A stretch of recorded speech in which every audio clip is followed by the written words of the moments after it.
নমস্কার, জয় শ্রী সীতারাম, জয় শ্রী সীতারাম, জয় শ্রী সীতারাম। গুরুজন ব্যক্তিদের চরণে প্রণাম জানিয়ে শুরু করছি আজকের ভিডিও। তো আজকের ভিডিওর বিষয় হলো, একজন মাতাজি আমাকে প্রশ্ন করেছিল যে আকন্দ পাতা, মানে ওটা হিন্দিতে আকোয়া বলা হয়। তো যেখানে যেমন নাম আছে স্থানীয় ভাষায় ঠিক সেইরকমভাবে সবাই বলে থাকে। তো অ্যাকচুয়ালি আকন্দ পাতার প্রয়োগটা কিভাবে করা যায় হনুমানজিকে, এবং গুরুজি অনেক সময় বলে থাকে যে যে কোনো মনোকামনা পূর্ণ হতে পারে আপনার খুব সহজেই। তো তার উপায় কি আছে, তো সেটাই আমি আপনাদেরকে আজকে বুঝিয়ে বলবো। অনেকেই ব্যাপারটা বুঝতে পারে না, একজন মাতাজির প্রশ্নও আছে এটা। তো কোনো শনিবার, যে কোনো শনিবার আপনি আকন্দ পাতা নিয়ে আসবেন। আচ্ছা, আকন্দ পাতার মধ্যে অনেক রকম ভাবে আকন্দ পাতা থাকে। আবার একটা ফুল হয় পুরো সাদা, আকন্দ ফুল হয় পুরো সাদা। আমি স্ক্রিনে দেখানোর চেষ্টা করছি, আপনারা দেখবেন। একটা ফুল হয় পুরো সাদা, আর একটা ফুল হয় একটু নীল টাইপের হালকা। তো যদি আপনারা সাদাটা পেয়ে থাকেন, পুরো সাদাটা যাকে শ্বেত আকন্দ বলা হয়, তো সেই সাদা আকন্দ যদি পেয়ে থাকেন তাহলে তো খুবই ভালো হয়। এবং যদি নাও পান কোনো অসুবিধা নেই, আপনারা যেটা পাবেন সেটাই করবেন। তো 108টা আকন্দ পাতায় রাম রাম লিখতে হবে, হিন্দিতে লিখবেন রাম রাম। এবং আকন্দ পাতাতে আপনাদেরকে স্ক্রিনে দেখিয়ে দিচ্ছি কীভাবে লিখবেন, এইভাবে রাম রাম লিখবেন। আর আকন্দ পাতা যে আপনারা ব্যবহার করবেন, তো সুতার সুতার সুতাটা নেবেন, সুতি যেন হয়। অনেক সময় সুতা তো বিভিন্ন রকম টাইপের হয়, সেটার জন্য সুতির সুতা হয়। সুতির সুতায় 108টাকে পাতাকে একসঙ্গে মালা গাঁথবেন। ঠিক আছে, আর পাতাগুলো ভালো করে ধুয়ে মুছে নেবেন, তারপরে রাম রাম লিখবেন। আচ্ছা, লিখবেনটা কী দিয়ে লিখবেন? আপনারা লিখতে পারেন হলুদ চন্দন সঙ্গে কেশর একটু মিশিয়ে দিবেন, আর না হলে আপনারা লাল চন্দন কেশর মিশিয়েও করতে পারেন। তো এটা ঘরে বানাবেন, চান টান করার পরে শুদ্ধ অবস্থায় বানাবেন।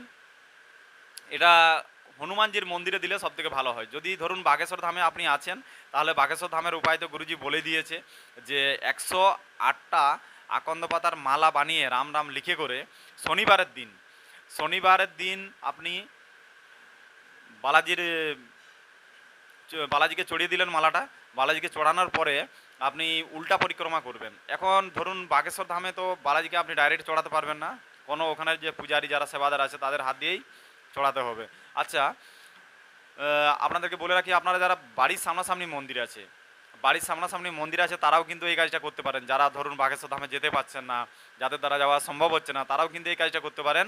বাড়ির সামনাসামনি যে মন্দির আছে সেই মন্দিরেও, অনেকেই আবার কালকেই প্রশ্ন করবে এই ভিডিও দেওয়ার পরে, সেই জন্য আমি ডিটেলসে বলে দিই আপনাদেরকে যে বাড়ির সামনাসামনি যে মন্দিরে আপনারা ব্যবহার করবেন, মানে এই প্রয়োগটা করবেন, তো হনুমানজির মালাটা পরানোর সময় আপনাকে কিন্তু হনুমানজি স্পর্শ করতে দেবে না। মায়েরা প্রশ্ন করতে পারে যে আমাদের তো হনুমানজিকে স্পর্শ করতে না, তাহলে কীভাবে মালাটা পরাবো? তো ওখানে যে পূজারি আছে তাকে রিকোয়েস্ট করবেন পরিয়ে দেওয়ার জন্য, এবং মালাটা শুদ্ধ অবস্থায় স্নান করে বানাবেন, আর সেই অবস্থায় আপনি নিয়ে যাবেন। অবশ্যই চেষ্টা করবেন, এটা শনিবার দিন করতে হবে আপনাকে।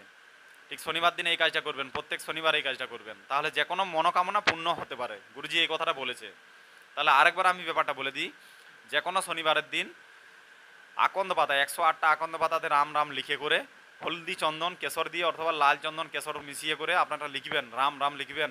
লিখে একটা মালা বানাবেন, সুতির সুতা যেন হয়, সুতির সুতাতে মালাটা বানাবেন। মালা বানিয়ে করে আপনারা হনুমানজির মন্দিরে চড়িয়ে দিবেন, তাহলে যে কোনো মনোকামনা পূর্ণ হতে পারে। গুরুজি এমনটাই বলেছে। তো এই হলো আকন্দ পাতার মানে প্রয়োগ, এইভাবে করবেন আপনারা। জয় শ্রী সীতারাম, জয় শ্রী সীতারাম, জয় শ্রী সীতারাম। দেখা হবে আবার একটা পরের ভিডিওতে। ততক্ষণের জন্য সবাই ভালো থাকুন, সুস্থ থাকুন। জয় শ্রী সীতারাম।